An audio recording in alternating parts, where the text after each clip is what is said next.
Entramos entonces al último capítulo de esta carta, una poderosa sección que empezó en el capítulo 4, de hecho, tanto el capítulo 4 como el 5 es la última sección, y juntamente con el capítulo 5, después de estar bosquejando el mensaje, creo que podemos llamar a este capítulo 4 y 5 como las pruebas o evidencias fundamentales de comunión genuina.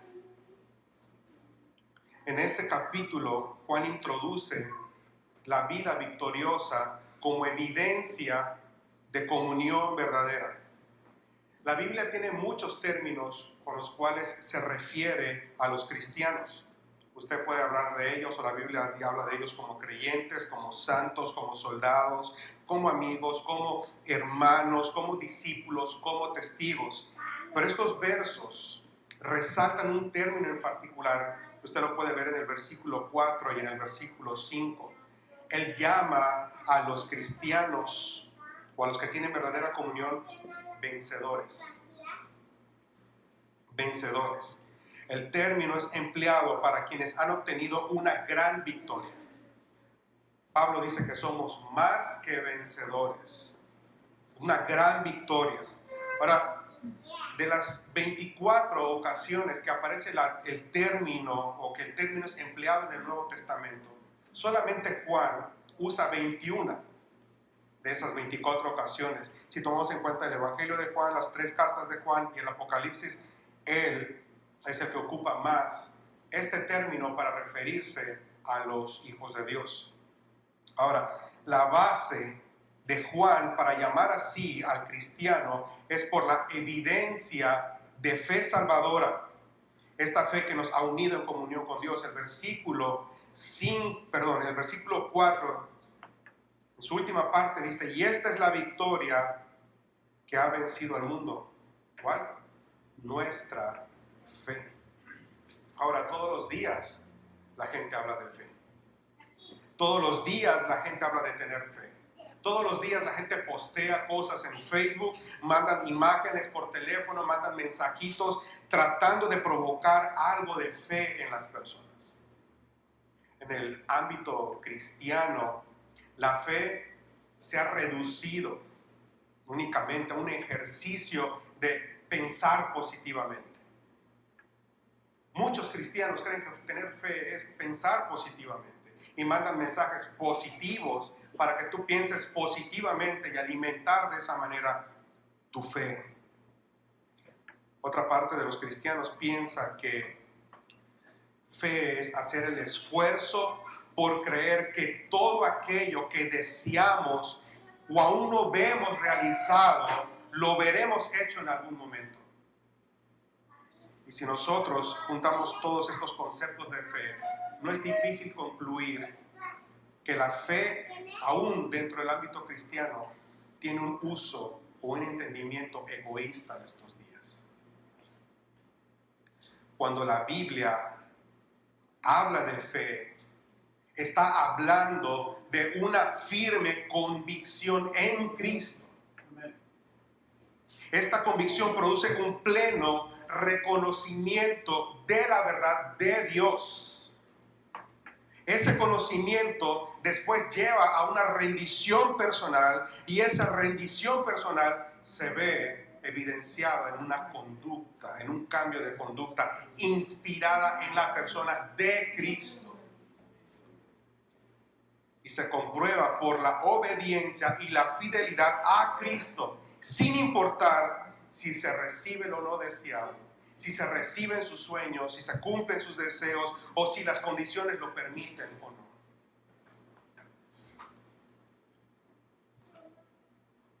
Todos nacen y desarrollan fe. La mayoría de los cristianos obviamente afirman tener fe, pero sabe, solo falta ir un poquito y ver sus conductas y ver su carácter, y es rápidamente que uno puede concluir que esa no es verdadera fe. La mayoría de los cristianos tiene una buena opinión de Cristo, pero no verdaderamente fe. Tienen una buena opinión de Cristo, pero no tienen verdadera fe. En primer lugar, Déjenme darle unas características de la verdadera fe. Número 1. En primer lugar, la verdadera fe no es algo que nosotros podemos producir ni desarrollar por nosotros mismos. No es algo que está en nosotros y que de alguna manera, por algún tipo de esfuerzo, de pensamiento positivo, se va a desarrollar. La verdadera fe está fuera de nosotros. Es sobrenatural, es extraordinaria, porque es un regalo de Dios y un privilegio a causa de Cristo. Efesios 2:8 dice: por gracia sois salvos por medio de la fe. Y esto no es de ustedes, es don de Dios. ¿Qué es don de Dios? La salvación y la fe para creer en Cristo Jesús son un regalo de Dios. Filipenses 1:29 dice: por causa de Cristo ustedes tienen el privilegio de creer en Él. Número 2. Cristo es el autor y consumador de la fe, dice Hebreos capítulo 11, verso 12. Repito, el autor, la fuente de fe es Cristo y el consumador de la fe es Cristo. Y no solo eso. Número 3, Cristo es el objeto de la fe. La única obra que Dios quiere es que crean en aquel que Él ha enviado, dijo Jesús en Juan 6:29. Lo único que te pide, lo que quiere Dios, es que tú creas en aquel que Él ha enviado, Cristo Jesús. De tal manera que Cristo es el objeto de la fe. Número 4, a través de la fe viene el perdón, la justificación, la santificación, la edificación, la preservación, la adopción, el acceso a Dios. Número 5, sin la fe es imposible agradar a Dios, dice Hebreos 11:6.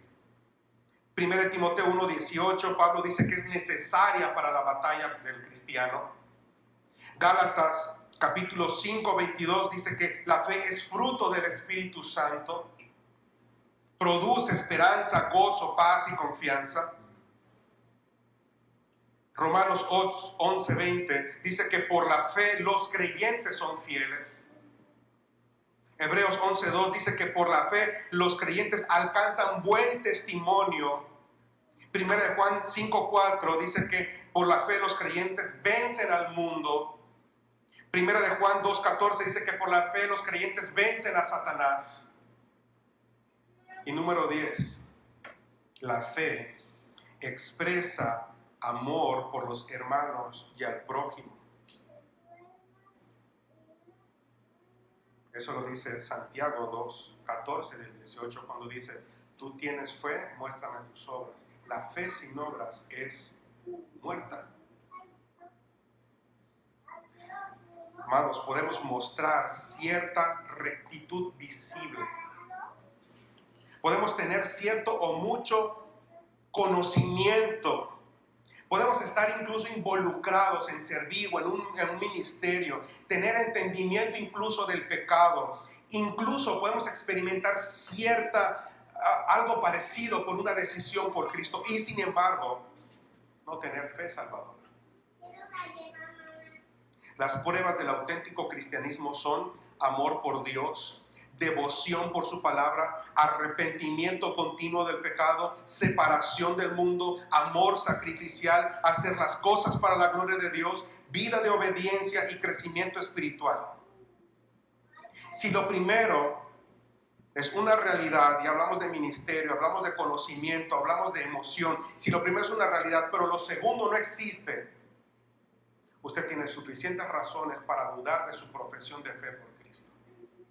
Sin embargo, si existe lo segundo, evidentemente va a ocurrir lo primero. Ahora quiero que note que el versículo que Juan emplea en el versículo 1, Juan dice, todo aquel que cree. No dice todo aquel que crea, no dice todo aquel que ha creído, todo el que cree. El que cree habla entonces que es una fe continua, es una fe perseverante en Cristo Jesús. Dice el que cree que Jesús es el Cristo. ¿Qué significa el Cristo? El enviado, el Mesías. Los vencedores tienen más que una buena opinión o aceptación intelectual de la verdad. tienen una dedicación permanente y de todo corazón a Cristo. Una confianza y dependencia de Cristo. Dice que Jesús es el Cristo. Jesús es el enviado. Jesús es el enviado como prueba del amor del Padre por sus hijos, enviado para reunir a los hijos de Dios en una gran familia, enviado por el Padre para ser el único camino hacia el Padre, enviado como el Salvador del pecado, como el gran vencedor sobre el mundo, sobre la muerte y sobre el enemigo. Él es el gran conquistador. Él es la simiente que aplastaría la cabeza de la serpiente. Amén. Cristo es el objeto de la fe y todo aquel que deposita su fe en Cristo como el único Salvador ha nacido de nuevo y como resultado es un vencedor. Y nota que estoy haciendo hincapié. Cristo es el objeto de la fe. Porque muchas personas también tienen como objeto de su fe las promesas de Dios. Yo creo en las promesas de Dios. Yo creo en Dios de las promesas, que es distinto. Los que han nacido de nuevo no dejan de creer en Dios. Los que han nacido de nuevo no obedecen cuando les conviene. Los que han nacido de nuevo no obedecen cuando las condiciones se dan. Los que han nacido de nuevo no obedecen y creen cuando sus intereses no son afectados. Son permanentemente fieles y obedientes sin importar la circunstancia, sin importar la ocasión. La verdadera fe, como dijimos, está fuera del alcance del ser humano. Si todo ser humano por sí mismo pudiese producir esa fe, entonces Cristo no era necesario venir a morir.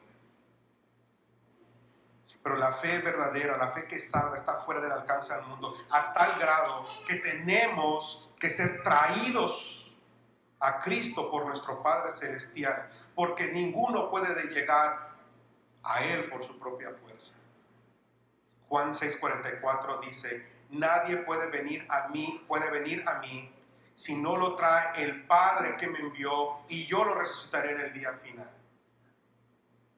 Nuestra condición de pecado es a tal grado que nosotros ni queríamos ni podíamos acercarnos a Dios, dice la Biblia. Pero Él, en una muestra de amor grande, se acercó a nosotros. Pero nadie puede ir a Él si el Padre no lo envía a Cristo.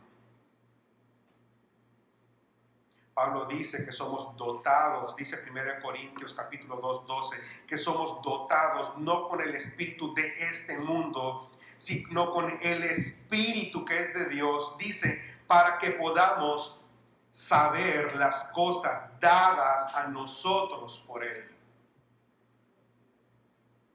La fe es espiritual entonces, pero tiene efectos en el plano físico. Todo aquel que ama, y es lo que describe Juan en el versículo 1. Este es el resultado de la fe verdadera. Todo aquel que ama al que engendró, ama también al que ha sido engendrado por Él. En otras palabras, lo que Él está diciendo, todo aquel que ama al Padre, ama también al Hijo del Padre o a los que han sido engendrados por Él. Todo aquel que ama al que engendró también ama al que ha sido engendrado por Él. La fe verdadera, vencedora, es la que nos hace nacer de nuevo en primera parte. Y ser nacido de Dios tiene dos efectos. Número uno, según este versículo, la fe vencedora tiene dos efectos y el primero es que asume que amaremos a Dios. Es decir, amaremos al que engendró. Amaremos a quién? Al Padre. Ya no aborreceremos su ley. Ya no pecaremos sin experimentar un dolor profundo de pecado contra Él. Le amamos, queremos servirle, queremos dedicarnos a Él, amamos su palabra, queremos conocerle más, queremos comprender más de Dios, conocer más a Dios, queremos ser como Cristo. Amamos al que engendró. Pero número dos, también asume que amaremos a otros quienes han sido engendrados por Él.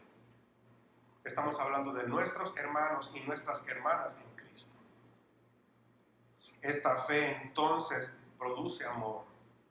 Es dada por amor, pero regresa a Dios en amor y se expresa a los demás en amor. Esto es lo que hay en común en los cristianos, no la raza, no la clase social, no lo intelectual, no cualquier otra cosa excepto un nuevo nacimiento común en Jesucristo y el señorío de Jesús en nuestras vidas. Jesucristo dijo: mi madre y mis hermanos son los que hacen la voluntad de mi Padre que está en los cielos. Mi familia, en otras palabras, es aquella que se caracteriza por obedecer la voluntad de mi Padre. Jesús dijo unas palabras muy fuertes: ustedes son de vuestro padre el diablo, porque los deseos de su padre ustedes quieren hacer. Ustedes no se someten a Dios. Y esto que ustedes conocen de Dios. Pero no hay amor a Dios, porque si me amaran no buscarían matarme. Entonces el verdadero nacimiento asume que amaremos verdaderamente a Dios y se reflejará en amor por los que son engendrados por Dios. Lo que nos une entonces es el nuevo nacimiento en Cristo. No la raza, no el dinero, no el conocimiento, no cualquier otra cosa excepto Cristo. El amar al Padre y amar a los hijos de la familia de Dios significa que no limitamos nuestro amor a un grupo denominacional. No limitamos nuestro amor a nuestro mismo estado social y financiero, o a nuestra misma raza, o a nuestra misma perspectiva política. Da igual si eres del PRI y del PAN, si tú crees que es mejor un partido que el otro. Eso no es relevante en la vida de la iglesia.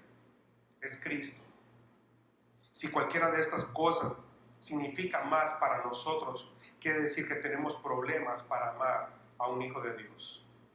Si tienes problemas con tu amor por los hijos de Dios, tienes problemas con tu amor por Dios.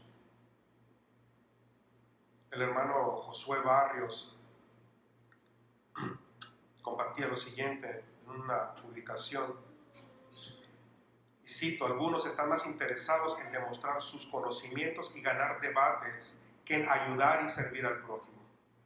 Esa actitud orgullosa fomenta una barrera al enseñar las doctrinas de la gracia. Si creemos en la sublime gracia de Dios, entonces busquemos reflejarla al enseñar a otros. Si Dios es paciente con nosotros, ¿quiénes somos para no ser paciente con nuestro prójimo? Si Dios nos salvó por pura gracia, ¿quiénes somos nosotros para vivir con orgullo? Si Dios nos dio entendimiento para comprender más su palabra, ¿por qué a veces nos envanecemos como si hubiésemos conocido las doctrinas de la gracia por nosotros mismos?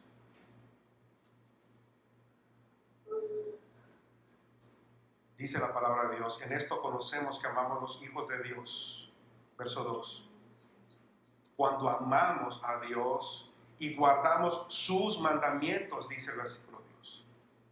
No sé si usted ha puesto atención. Dice: en esto conocemos que amamos a los hijos de Dios. ¿Cómo? Cuando amamos a Dios y guardamos sus mandamientos. Note que primero Juan dice: conocemos que amamos verdaderamente a Dios porque Él nos amó primero y nosotros amamos a los hijos de Dios. Ahora Él regresa y dice: ahora nosotros conocemos que amamos a los hijos de Dios cuando amamos a Dios y guardamos sus mandamientos. Es decir, nunca hay verdadero amor a Dios a menos que amemos a los hijos de Dios, a los hijos de Dios.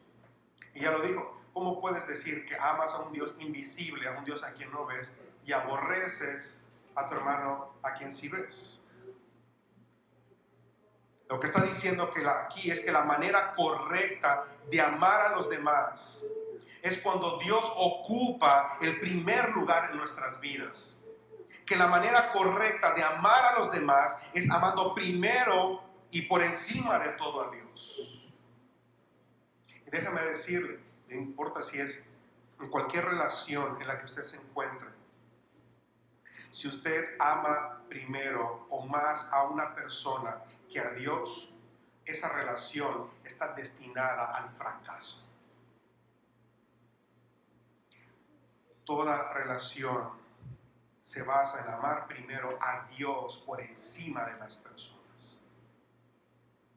Cuando tú amas más a las personas que a Dios, haces de esas personas tus ídolos.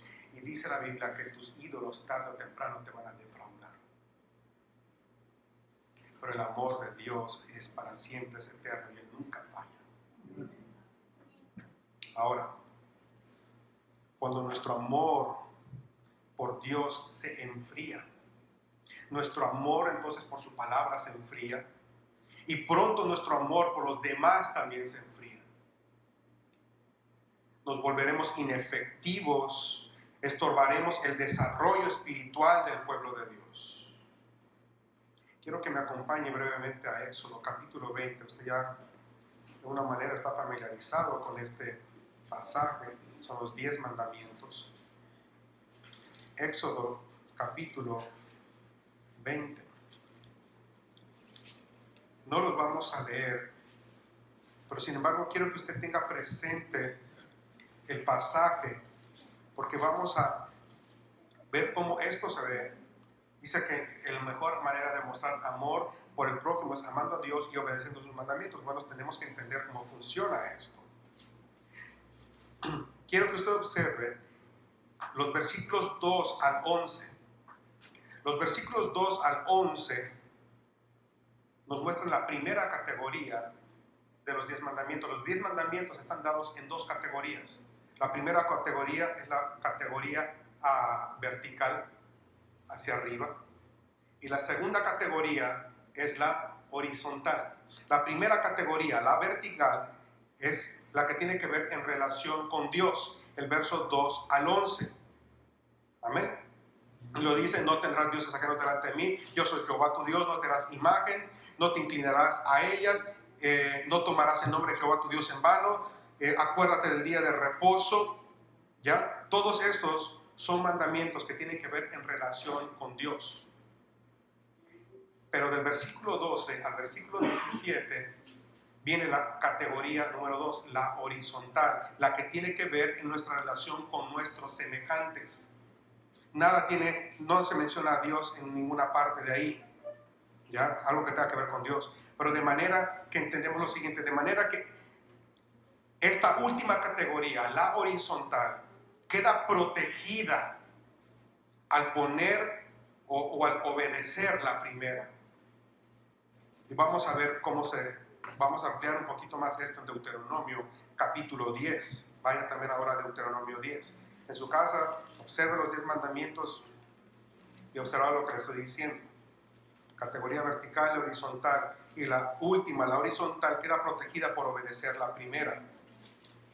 Deuteronomio capítulo 10, solo 2 versículos, 12 y 13. Note que el capítulo se llama Lo que Dios exige. Amén. Y dice el versículo 12 y 13. Ahora pues, Israel, ¿qué pide Jehová tu Dios de ti? Sino que temas a Jehová tu Dios, que andes en todos sus caminos y que lo ames y sirvas a Jehová tu Dios con todo tu corazón y con toda tu alma, y que guardes los estatutos de Jehová y los estatutos que yo te escribo hoy para que tengas bendición.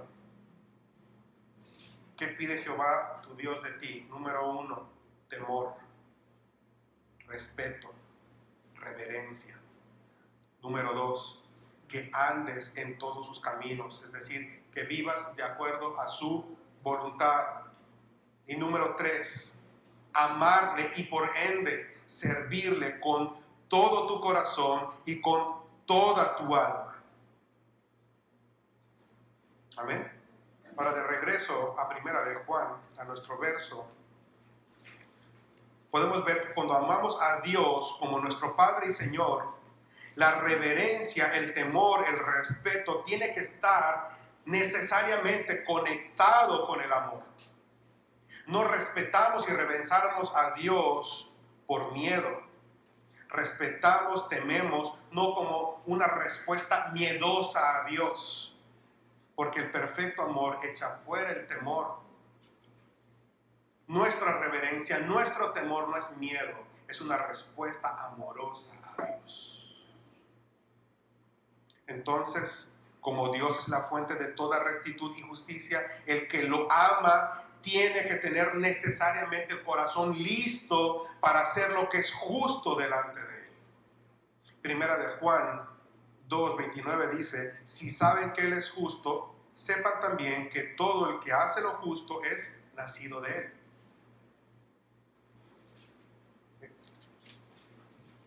No podemos decir que tememos, respetamos y andamos en los caminos de Dios, que le amamos y le servimos con todo nuestro corazón y toda el alma. En pocas palabras, si no honramos a nuestros padres, si mentimos y robamos y codiciamos o hacemos cualquier cosa que vaya en detrimento de nuestros semejantes, ¿cuánto más con los hijos de Dios? Nota cómo se conecta y cómo la categoría horizontal se protege cuando nosotros obedecemos la primera en nuestra relación con Dios. No podemos decir que amamos y servimos a Dios con todo nuestro ser mientras cerramos nuestro corazón a nuestros hermanos o hermanas, cuando solo estamos dispuestos a comprometernos siempre y cuando no afecte nuestra comodidad, cuando guardamos enojos, cuando no estamos prontos a perdonar, cuando nos relacionamos bajo ciertos prejuicios, cuando en la menor oportunidad criticamos, nos quejamos, murmuramos de los demás, como si fuesen nuestros enemigos. Cuando imponemos nuestras conveniencias, cuando tratamos de forzar mediante el legalismo, cuando en lugar de restaurar somos propensos a derribar. El que dice que ama a Dios, pero tiene un estilo de vida de desobediencia consciente, es como el creyente que está en 1 de Juan 1:6. Dice que camina en comunión con Dios, sin embargo está en tinieblas y por lo tanto es un mentiroso. Nosotros no obedecemos para ser amados. Mucha gente eso hace. Obedece para que Dios me ame. Obedece para que Dios me bendiga. La pregunta es, ¿Dios es el objeto de la fe y del amor de esa persona? No. Nosotros no obedecemos para ser amados. Obedecemos porque somos amados. Amamos porque somos amados. Es la respuesta natural de la fe verdadera, de la fe victoriosa. Es imposible compartir la vida de Cristo, ser como Cristo, sin que la vida de Cristo se refleje en amor por los hijos de Dios. El espíritu de adopción por el cual todos los hijos de Dios decimos Abba Padre, ha removido de nosotros el corazón de piedra por uno de carne, por uno sensible. Nos ha impartido la vida de Cristo, nos ha impartido el carácter de Cristo, ha santificado y sigue santificando nuestros pensamientos, nuestras intenciones, nuestras emociones, nuestras acciones, actitudes, reacciones y palabras. De tal manera que la fe verdadera se tiene que ver en carácter y en conducta. Donde está la vida de Cristo, el poder del pecado y el enemigo han sido rotos.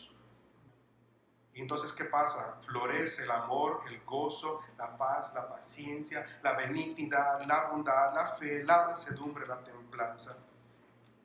Donde el poder del pecado y el enemigo han sido rotos por el poder de Cristo, serán gratos los dichos de nuestras bocas, las palabras de nuestras bocas, según Salmos 19:14, serán gratas delante de Dios.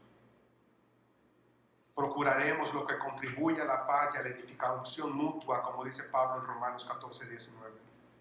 Procuraremos servir sin buscar nuestro propio beneficio, según 1 Corintios 10:33.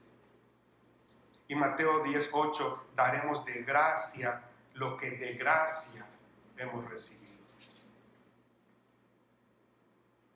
Así como la prueba genuina de la fe en Cristo es amor, la prueba genuina del amor es obediencia. No es algo ocasional. Es una característica perseverante y creciente. ¿Fallamos en nuestra obediencia a Dios? Por supuesto. Pero perseveramos.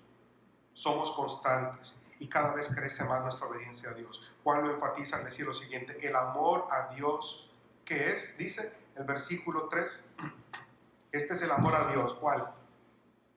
Que vengamos al templo, que guardemos sus mandamientos, que guardemos sus mandamientos. El verdadero amor a Dios es obediencia. No hay otra cosa, obediencia. Y a estos mandamientos tiene una característica, dice que no son ¿qué? Gravosos. ¿Qué significa eso? No son una carga pesada. Para muchos yo sé que es que la palabra de Dios es difícil, es que, ahorita vamos a ver un poquito de esto, porque muchos cristianos se sienten agobiados por los mandamientos de Dios. Sin embargo, Juan insiste, no son gravosos. Jesús dijo, mi yugo es fácil y ligera mi carga. Entonces, ¿qué es lo que pasa? Primero, ¿por qué no son gravosos? Los mandamientos no son gravosos porque la voluntad de Dios es buena, agradable y perfecta. No son gravosos porque son perfectos y sabios, nos muestran el mejor y más gratificante estilo de vida. Los mandamientos de Dios son como el manual del fabricante para la vida. Él nos dice qué hacer porque Él sabe cómo funcionaremos mejor. Los mandamientos de Dios no son dados para atarnos o provocarnos dolor, ni porque Dios sea insoportable. Los mandamientos no son gravosos porque cuando nacemos de nuevo, un corazón nuevo nos ha sido dado y por instinto ese corazón anhela agradar a Dios. Los mandamientos no son gravosos cuando los comparamos con las reglas religiosas establecidas por el hombre. Haz esto, haz esto, haz esto, haz esto, haz esto. Comparación de eso, los mandamientos de Dios no son gravosos.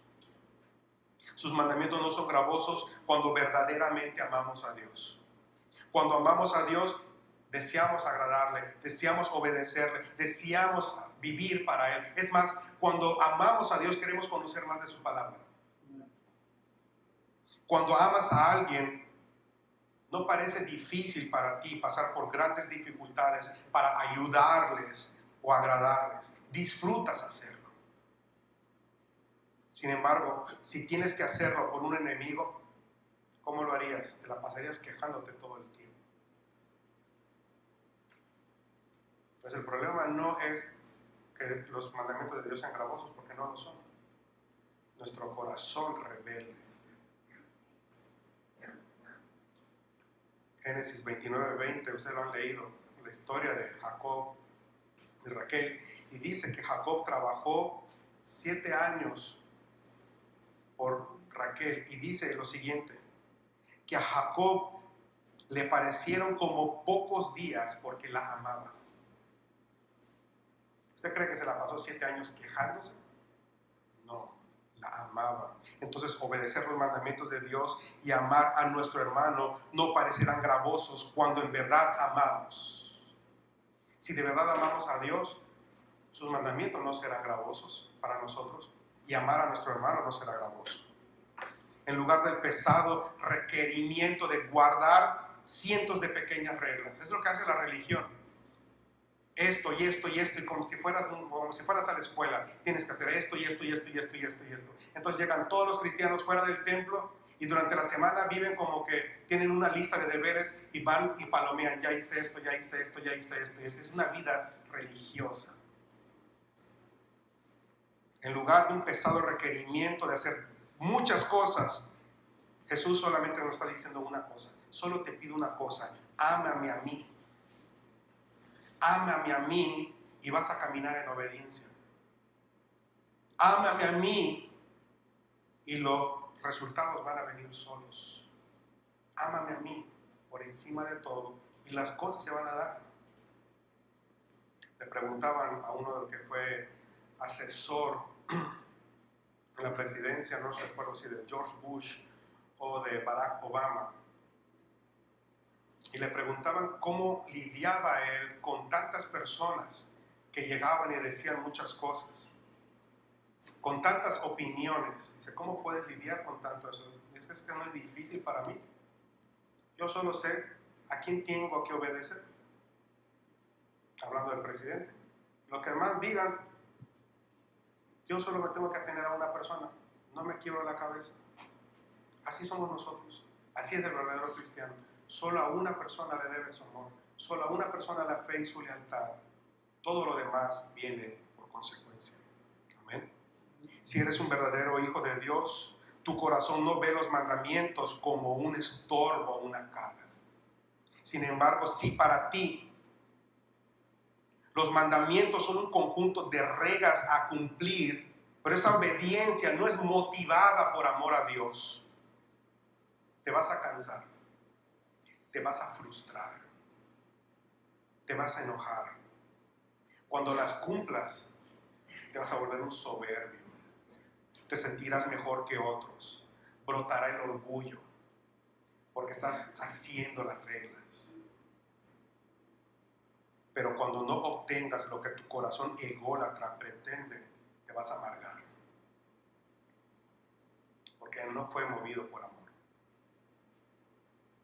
Lo que hace gravosos o no a los mandamientos no son los mandamientos en sí, es nuestro corazón. La ley de Dios se vuelve gravosa justo en el momento en que queremos que se haga nuestra voluntad. Cuando choca con mi interés, la voluntad de Dios con la mía, o más bien la mía con la de Dios, es que yo siento que la palabra se vuelve gravosa. Pero el corazón de un vencedor está por encima de los deseos egoístas de la carne, anda en la luz, anda en la verdad, ama, persevera, cree y es obediente. Siempre. De manera que con claridad podemos ver quiénes son los vencedores. Todos los que tienen fe salvadora. La fe que refleja su superioridad por la capacidad de someter los deseos a la carne. De la carne, perdón. Su victoria es evidenciada por su carácter y conducta, porque incluye el derrocamiento del dominio del pecado y del enemigo, de manera que esa victoria es visible a los demás. Jamás pensemos que esa victoria es debido a nuestro esfuerzo, o que cualquiera por sí mismo se puede oponer y someter al pecado. El que lo pueda hacer, enséñemelo.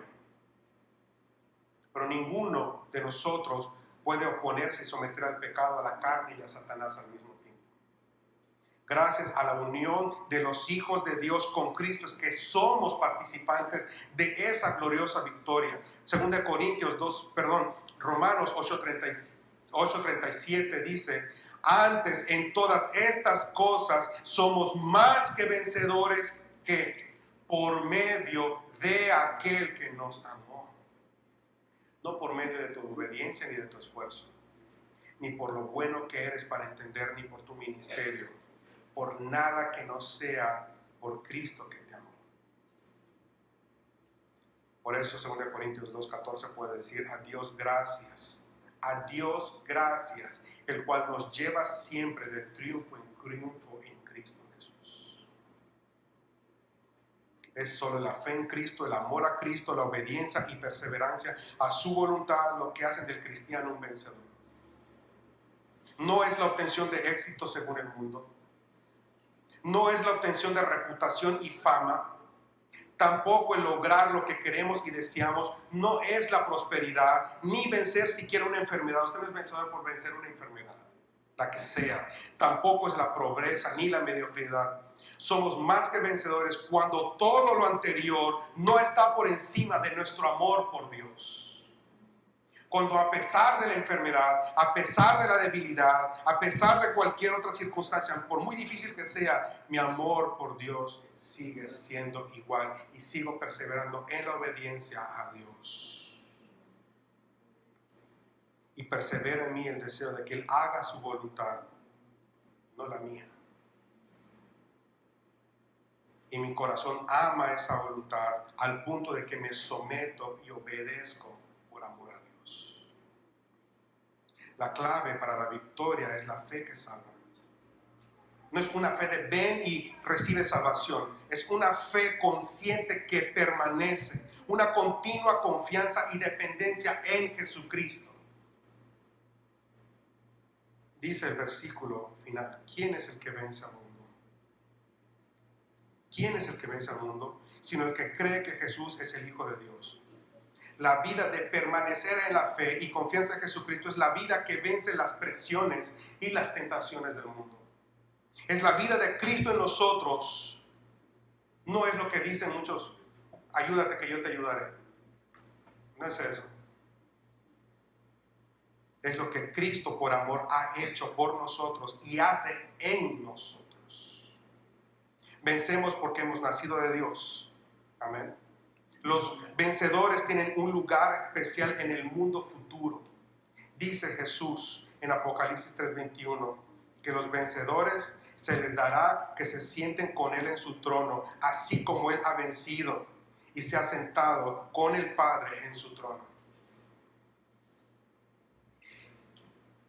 Somos vencedores porque somos amados por Dios, somos vencedores porque somos hijos de Dios, somos vencedores porque Cristo apareció para quitar, para hacer inoperante el dominio del pecado y del diablo sobre nosotros. Somos vencedores porque Dios permanece en nosotros y nosotros en Dios. Somos vencedores por la gracia de nuestro Señor Jesucristo, el amor del Padre, la comunión del Espíritu Santo. Somos vencedores porque hemos nacido de Dios por la voluntad de Dios. Somos vencedores porque nos sometemos y obedecemos a Dios. Somos vencedores porque somos salvos. Por eso Pablo afirmaba categóricamente que el Evangelio es poder de Dios para salvación, para derrocar el dominio del pecado, para conocer la verdad y no ser seducido por el sistema corrupto y mentiroso del diablo. Pero el Evangelio no es meramente para salvación, sino también tiene poder para santificación. 1 Corintios 15, 1 y 2 dice: hermanos, quiero que recuerden que el Evangelio que les he predicado, este es el Evangelio que ustedes aceptaron y en el cual están firmes. También por medio de este Evangelio se salvarán que si se mantienen firmes. Esa es santificación. Firmes en la salvación, siendo purificados, limpiados del pecado. No es exagerado entonces decir que el Evangelio es como la fuerza gravitacional, el centro gravitacional de la vida de cada cristiano y de la iglesia. La fuerza del Evangelio nos atrajo y nos mantiene atraídos a Dios, como la gravedad atrae los cuerpos hacia el centro y mantiene nuestros pies en la tierra. Así es el Evangelio. Dios es la fuente, la causa de todo en el cristiano. La fe viene de Él, la palabra viene de Él, la gracia viene de Él, la salvación viene y es de Él, la victoria viene y es de Él, la fuerza viene de Él, el querer y el hacer vienen de Él, el amor viene de Él, el fruto del Espíritu viene de Él, la perseverancia viene de Él, la santificación, la vida eterna, todo viene de Él. Dice la palabra que en Él vivimos, en Él nos movemos y en Él existimos. Dice la palabra de Dios que por Él y para Él son todas las cosas. Todo don perfecto desciende de Él y todo regresa a Él. De Él salimos y a Él volvemos. Él es la honra, por eso para Él es la honra, la gloria, la alabanza y todo reconocimiento. Quiero cerrar con estas palabras de Charles Spurgeon, que nos anima a nosotros entre semana. Decía Charles Spurgeon en su predicación: es por tu sangre, Cordero inmortal, que tus ejércitos vencen al tentador. Es por tu palabra y poderoso nombre que ganan las batallas. Y dice a su congregación: santos, levanten en alto el nombre de su libertador. Fe es la que vence al mundo. Amén. Oremos.